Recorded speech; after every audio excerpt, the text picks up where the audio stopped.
turn our attention now to travel because airlines operating in the Middle East have officially recorded a 3.3% year-on-year increase in passenger demand, and that was for the month of February. Let's find out a bit more. Joined on the line now by Khalid, Global Director of Operations, Safety and Security at IATA. Good morning, Kashif. Lovely to have you join us on the line this morning on the Business Breakfast. How would you describe this growth? Modest, good? Is it slowing?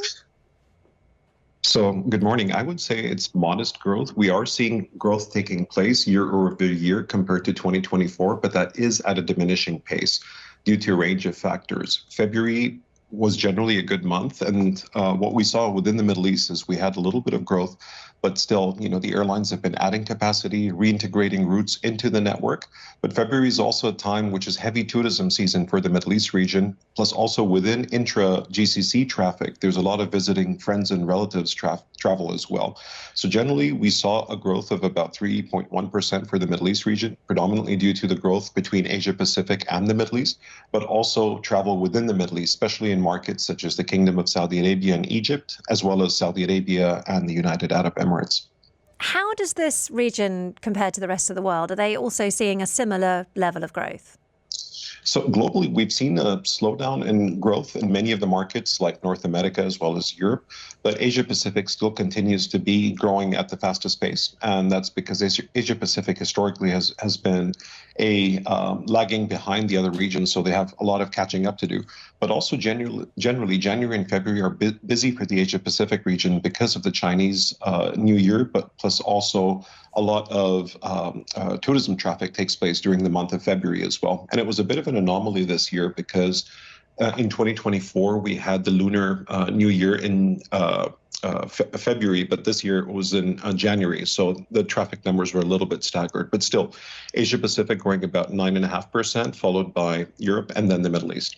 I'm going to come back and ask you about North America in a few minutes. But first, I know that most of the airlines, there's sort of different ways in which you gauge the success or the growth. And one of them is load. Are the airlines selling most of their seats? Well, to be honest, we've seen an increase in the passenger load factors globally. In the Middle East region, the load factor is around 81.9%, depending on the type of operations of the airline, whether it's a legacy carrier or a new model or low-cost carrier.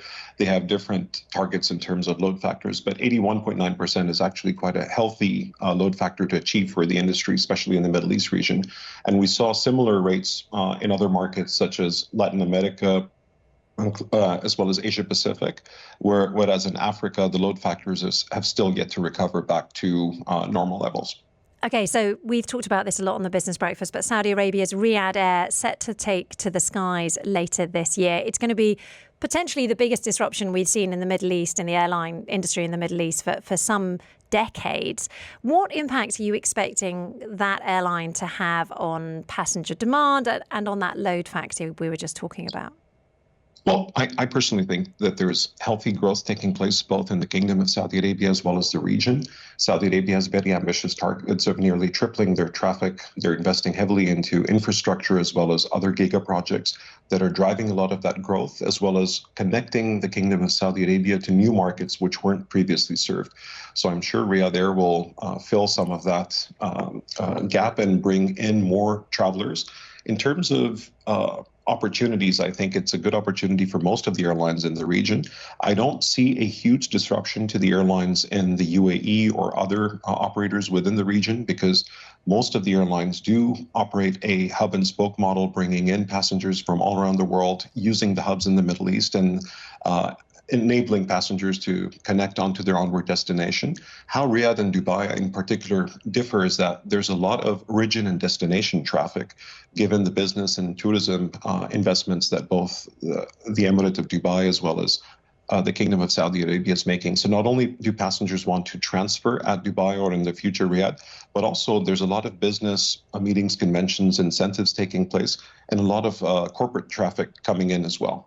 I'd like to talk to you now about US President Donald Trump's crackdown on immigration and the impact that that could potentially have on travel into North America. The French hotel group Accor, one of the senior figures there, has actually warned that forward bookings from Europe to the US are already down 25% this summer because people are just being put off going there.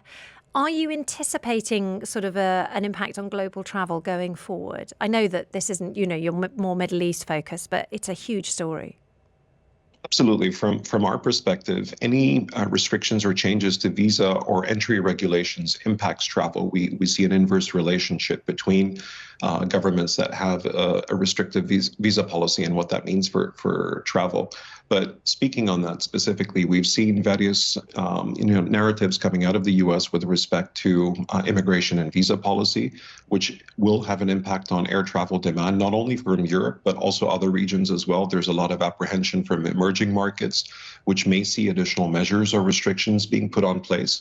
For the month of February, we saw that North American carriers saw nearly a 1.5% decline in demand. Plus also capacity has shrunk nearly 3.2% in the United States or North American markets as well. So it's not only isolated to, I would say, Europe, North America traffic, also from the Middle East and other regions, including some of the bigger source markets like Latin America to the United States. We are seeing some cautious approach by not only operators, but tourism groups, but also individual and business travelers as well. Something for us to certainly keep our eye on. Kashif, thank you as always for joining us on the Business Breakfast this morning. That's Kashif Khalid, Regional Director for Africa and the Middle East for Airports, Passenger, Cargo, Security and Facilitation for IATA. A busy man.